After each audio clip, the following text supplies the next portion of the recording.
Okay, so in a way I kind of just made my introduction video, but I am going to make another video, which in all honesty is kind of weird and back to back.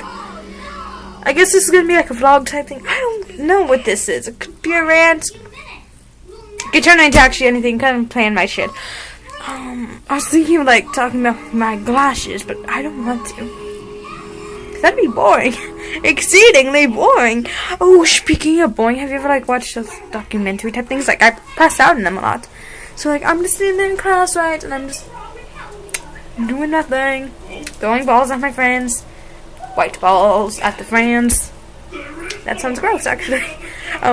We pass notes. You know how like people usually like fold them and stuff, and like really pretty, and then like oh no, we could like crumple them up and go.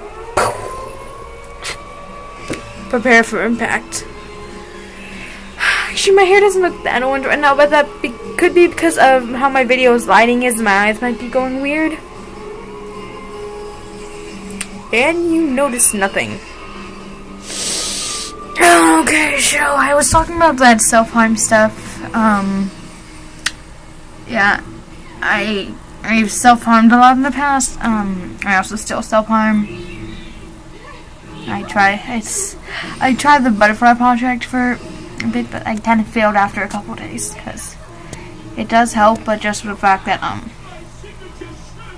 sometimes it's just kind of hard to stop. And well, if you go like bash people who self-harm, you know, it doesn't help them that much at all.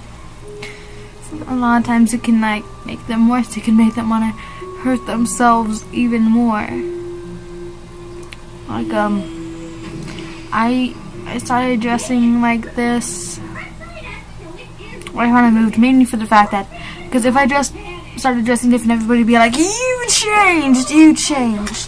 I didn't actually start self-harming until like a week or so after I started dressing like this, and I could listen to the music I liked, and I kind of was becoming a little free, and I wasn't chained down that much. Sorry, I'm getting a tad bit emotional right now, but I'm gonna keep talking and going on.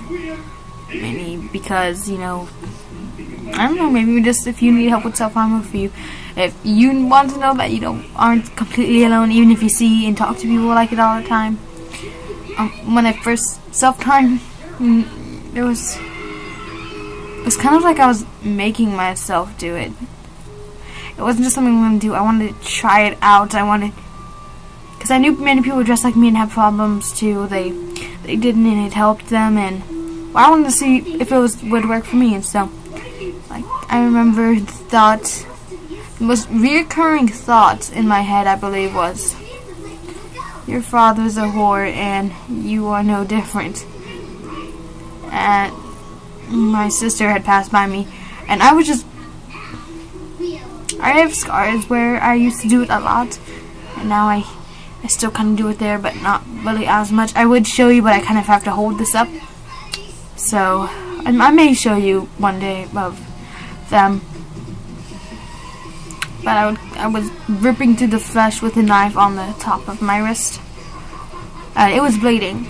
Obviously it bled, and then my sister passed, and then she took one look at me, and then she just walked faster, grabbed a drink from the fridge, and I remember just stabbing the table over and over.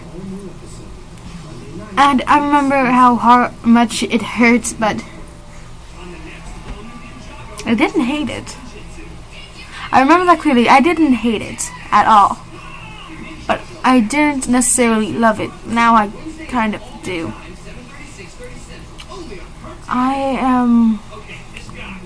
I guess I'll make a part 2 of the self-harm video, because it's a tad bit lengthy, and I don't want you guys to, like, you know, constantly be having to watch like 10-minute boring videos. So I guess I will stop that right now and start making, and right after I post this, I'll post up the part 2 that I'm about to make.